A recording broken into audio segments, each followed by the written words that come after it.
about her giving up her job on the paper.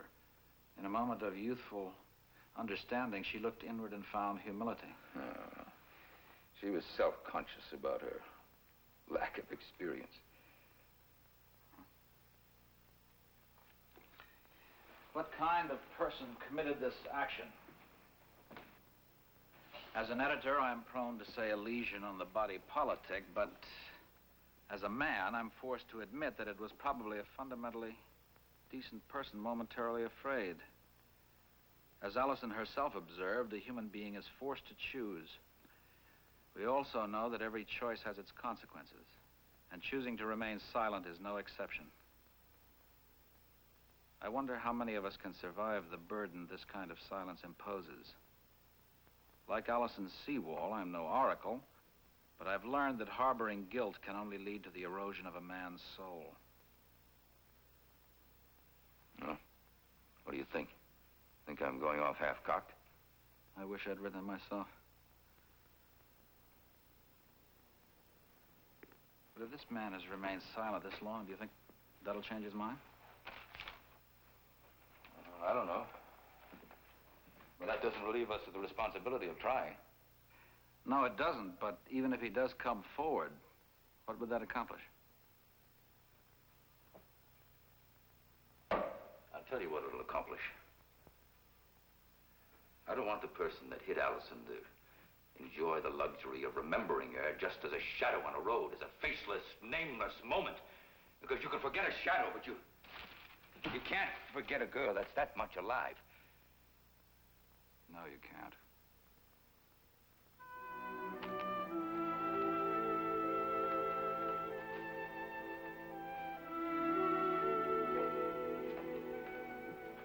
Elliot, I know this has been said many times, but if there's anything at all that I can do, please call me. Well, it can't be said too often.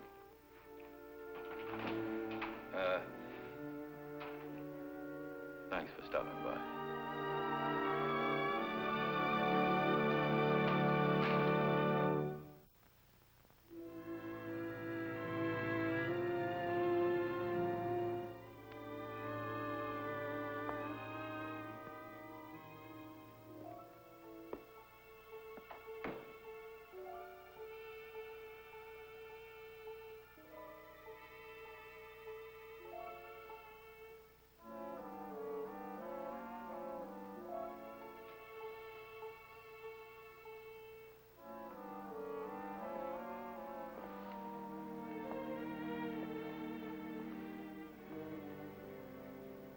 I haven't seen her look like this since she was a child. Face is so untroubled. Connie.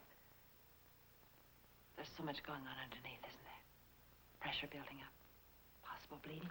We fear those things, but there's no evidence of that happening now. Strange. Her face is so peaceful. Connie, look at me. No, this has nothing to do with Allison. I spoke to Dr. Morton. Now, it's not a breach of professional etiquette. Allison is my case. I wanted to know why you went to see him the other day, if it was routine. It was much more than routine. I walked into his office with my fingers crossed, hoping I was pregnant. He asked you to wait till next week to take the test. Are you still hoping? Oh, yes, Michael. Not in the same way. Life was so different that day. Allison was well. Elliot was starting a new career. But even after the accident, sitting around in this room, I've known that I'd want this baby. Did you tell Elliot? No, not yet. I wanted to be sure. He could share the waiting. And if I'm not pregnant, he could also share the disappointment. I couldn't do that to him, Michael. Not now. All right. I'll keep my fingers crossed then. Thanks.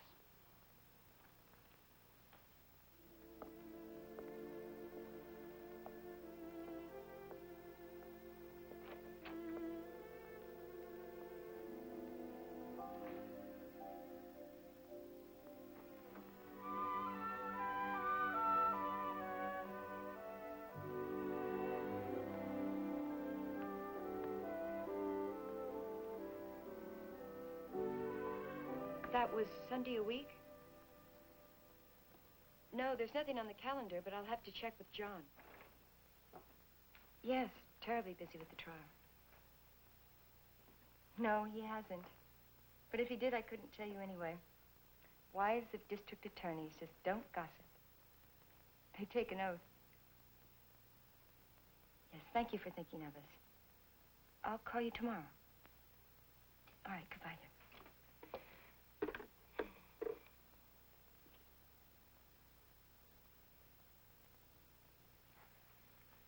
John, I didn't hear you come in. I know.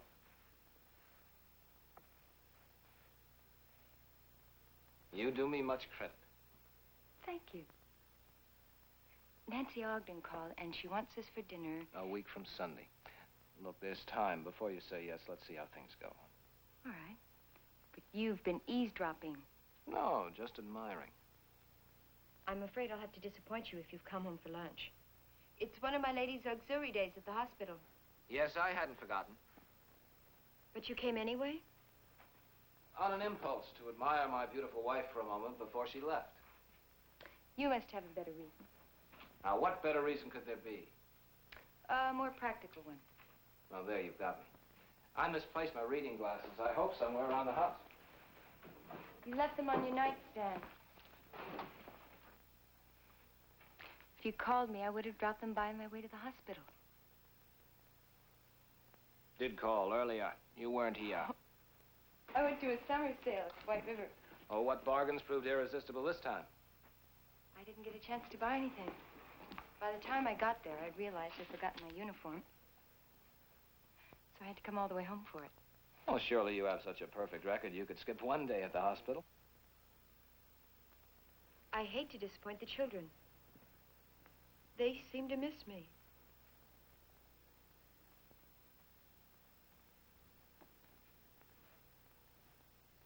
You miss them?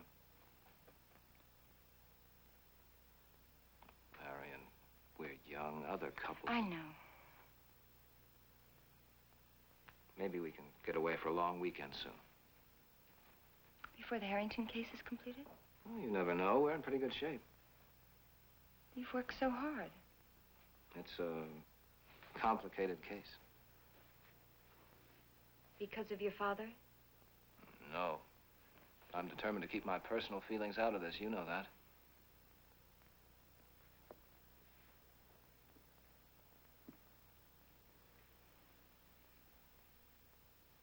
Supposing you realized that your personal feelings were involved. And that for some reason you couldn't remain completely objective. For some reason? Still meaning my father? Oh, you're wrong, Marian. If I became that involved, I'd disqualify myself and let justice take its course. And let justice take its course. Why do you repeat that? I don't know. It just seems so grim. I'm late. I better go. Thank you. Goodbye. You read about the Mackenzie girl? Yes. The newspaper said it was hit and run. Have the police found out any more? Well, they're investigating. I suppose they don't have much to go on. Next to nothing. Well, they won't give up. No, don't worry, they won't. Goodbye.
preview from the continuing story of Peyton Place.